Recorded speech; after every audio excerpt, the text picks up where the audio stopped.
Bismillahirrahmanirrahim. Assalamualaikum warahmatullahi wabarakatuh. Bersama admin RTS masih di RTS Video. Kali ini kita akan membahas mengenai belajar merencanakan jembatan dari nol part 2 ya. Karena kan yang sudah menunggu, kita bisa belajar bersama lagi di part 2 ini. Saya yakin untuk materi ini akan menjadi banyak sekali partnya, mungkin bisa sampai 40, mungkin 50 part ya. Jadi rekan-rekan mohon bersabar juga. Langsung saja saya buka untuk lanjutannya yang kemarin, filenya yang kemarin ya. Saya harap juga rekan-rekan sudah menulisnya, yaitu yang kemarin ini ya sudah ditulis. Jadi saya kira sangat enak sekali lah, rekan-rekan nanti bisa belajar sama, ngikutin gitu ya. Ini ya maaf agak sedikit gangguan laptop saya karena saya buka banyak sekali.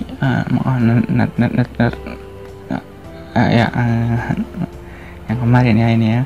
Oke, kita lanjutkan untuk yang perhitungannya. Ini adalah perhitungan bangunan atas ya. Kemarin kita sudah sampai sini. Sekarang kita bahas ini ya. Saya mengacunya, ada yang tanya, Bang, itu menggunakan SNI berapa? Ya, jadi saya untuk ya nanti ke bawahnya pasti banyak sekali, karena di sini banyak sekali ada SNI beton dan sebagainya ya. Kita urut satu-satu persatu dulu ya. Di sini saya menggunakan untuk pedoman perencanaan pembebanan jalan raya, jembatan jalan raya ya. Jadi gini, ini adalah PPPJJR ya. Saya bukakan di sini. Nah, ini pedoman yang saya gunakan. Ini SKBI 1987. Kita tadi halaman 10 ya. Ya, kita fokusnya di sandaran dulu. Sandaran halaman 10 kita lihat, ini bisa lihat tiang-tiang sandaran pada setiap tepi trotoar diperuntukkan untuk menahan beban horizontal sebesar 100 kg per meter lari yang bekerja pada tinggi 90 cm di atas lantai trotoar ya. Kalau kita lihat secara visual itu seperti ini rekan-rekan. Nah, ini adalah pipa sandaran yang akan kita hitung ya. Kali ini saya menggunakan 3 inci untuk perencanaannya. Nah, ini harus dikasih beban ya minimal lah ya 100 kg per meter lari ya, dengan tingginya 90 cm ya. Nah, kurang lebih ya kayak gini gambarannya kan, mungkin sudah agak paham ya. Oke, ini saya hitung juga, saya tulis juga di sini ya, 100 km meter lari di angka, nah tingginya 90 cm ya. Oke, yang pertama mungkin kita bisa gambar juga untuk yang H1. H1 itu adalah tinggi sandaran dari trotoar tadi di atas 90 cm ya. Kita menggunakan satuan mili. Terus kemudian H2. H2 itu adalah tinggi trotoar ya. Kita semua perencanaan kita ngacunya di sini ya. Jadi rekan-rekan memang harus berkesinambungan. Kalau nonton videonya hanya di part 2 saja pasti akan kebingungan. Jadi harus dari part 1 dan selanjutnya biar tidak bingung ya. Ini adalah 250. Terus H3 itu adalah tinggi plat lantai kendaraan. Nah, tinggi plat lantai kendaraannya di sini nih. Itu yang kayak gini nih rekan-rekan. Nah, ini tempat kendaraan, ini trotoar. Nah, ya. H3 itu adalah kita merencanakan di atas itu tadi 200. Terus kemudian kita ada H4 di sini. H4 itu adalah tinggi gelagar melintang. Nah, ini nih, gelagar melintang tingginya ini nih. Tapi dia di setengahnya di sini nih. Dari sini ke sini. Kita pakai IWF 700, untuk memanjangnya kita pakai IWF 400.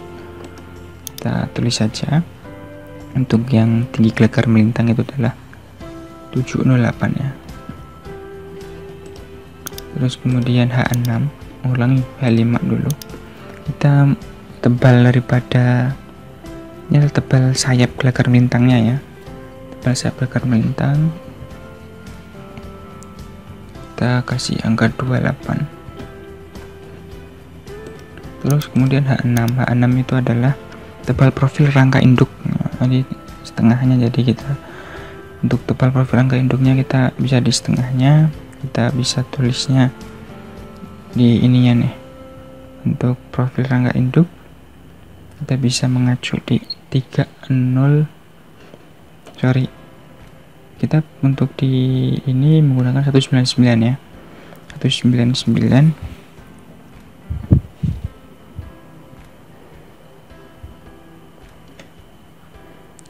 Sorry, kita sebelumnya sudah mengasumsikan di atas ya. Untuk tebal profil rangka induk kita menggunakan 407 ya. 407 ini adalah merupakan jika gelagar melintang diasumsikan yang tadi, ini asumsinya.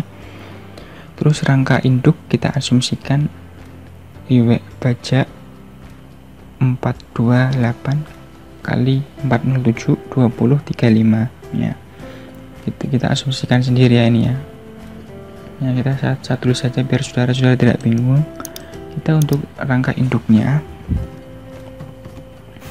rangka induk kita menggunakan bacanya ini adalah IWF 40428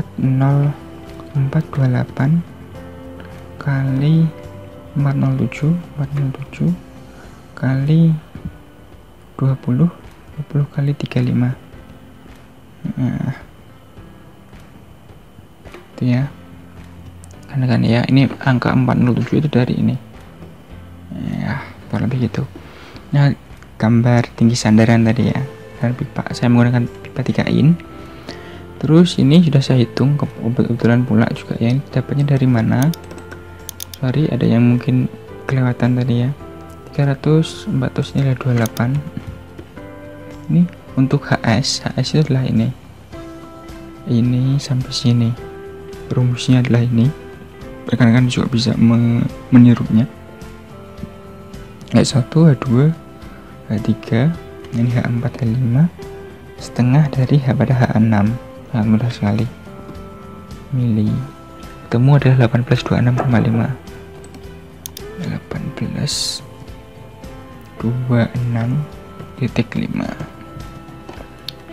Oke, selanjutnya kita sedangkan tinggi total rangka itu 6,3 meter. Nah, kita lihat di sini ini 6,3 meter tuh ini. Nah, kita ke bawah lagi, kita bisa lihat lagi untuk bawahnya. Sorry ya, saya terlalu banyak buka ini. Nah, kita asumsikan kita menggunakan rumus segitiga. Ya, kita asumsikan gini nih untuk LS-nya. LS ini ya.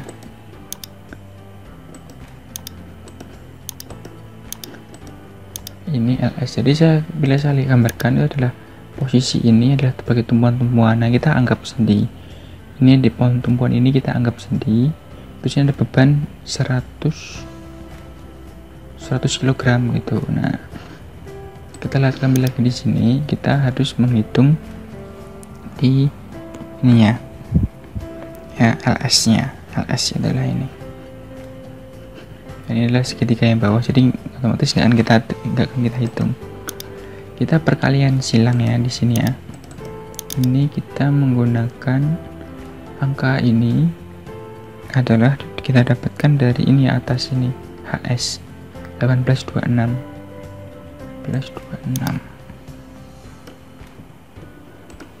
Nah,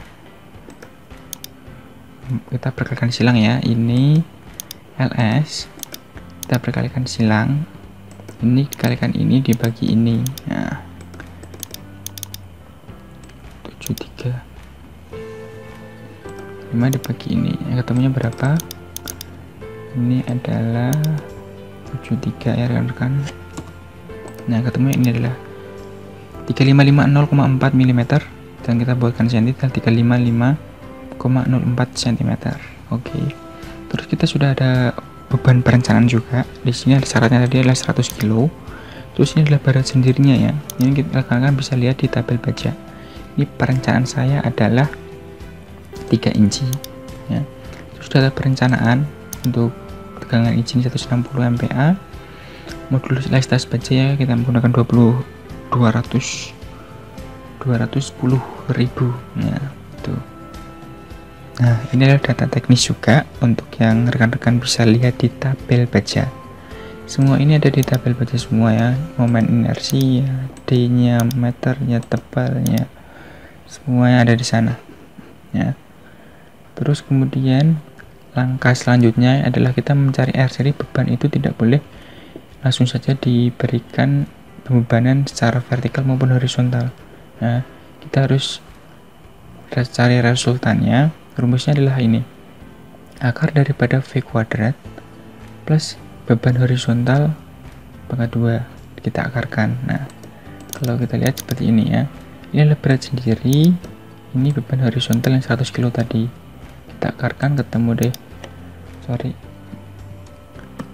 nah ketemu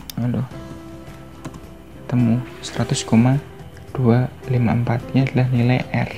Jadi kita akan membebani tiang sandaran itu sebesar 100,254. Nah, ini adalah LS tadi ya. LS nya berapa tadi nilainya ketemunya? 3550,4. 3550,4. Nah, gitu ya, sudah ketemu. Kalau sudah kayak gini, kita bisa mencari untuk reaksi RA dan RB nya ya. Terus kemudian kita bisa ketemu deh momen yang terjadi pada pipa sandaran dan gaya gesernya. Nah, untuk itu kita akan lanjut di part keduanya ya rekan-rekan. Saya kira untuk perhitungannya itu dulu ya, saya ulangi lagi dari atas supaya rekan-rekan bisa lebih paham ya. Nah, kita lihat dari sini yang kemarin ini kita menggunakan PPPCR halaman 10 ya, bebannya seperti ini. Kita cari dulu, kita ini angka ini dari mana bang ya, kita perencanaan, kita asumsikan ya. Jadi rekan-rekan juga selain juga paham teori juga, dia juga harus ada sedikit pengetahuan di lapangan bahwa oh kayak gini, kira-kira gini masuk nggak kita nanti ya. Memang perencanaan itu adalah trial error ya, nggak kuat ya kita tambahkan lagi perencanaan kita gitu. Rangka induknya di sini tadi ya, kita HS sudah ketemu, ini HS dari pipa paling atas sampai ke ini nih, setengah dari rangka induk ya. Terus tingginya sudah kemarin sesuai, kita menggunakan rumus segitiga ya. Untuk itu agak berat ya di sini, maaf. Kita cari LS-nya, LS ketemu, kita pembebanan pipa sandaran, masukkan beban horizontal dan beban berat sendirinya. Kita asumsikan untuk pipanya 3 in. Kenapa 3 in bang? Ya kita coba dulu 3 in kuat nggak gitu loh. Ya gini. Profil teknisnya ini juga saya sudah cari di tabel baca yang 3 in. Ini dia tabel baca ya. Nah, kita untuk mencari bebannya secara resultan gitu. Nah, udah ketemu, udah kita cari nanti ke depannya ya. Ya, kurang lebih kayak gitu. Tunggu untuk video selanjutnya di part 3 supaya rekan-rekan saya kira lebih mudah untuk difahami. Rekan-rekan bisa dicatat. Mungkin yang sekiranya tidak tahu atau masih bingung bisa ditanyakan di kolom komentar ya. Terus kemudian jangan lupa untuk klik subscribe-nya rekan-rekan dan share supaya mungkin rekan-rekan teknik sipil kita paham apa yang rekan-rekan dapatkan. Seperti itu ya. Terima kasih dari admin RTS. Mohon maaf bila ada salah. Tunggu di part 3-nya. Terima kasih dan salam sipil.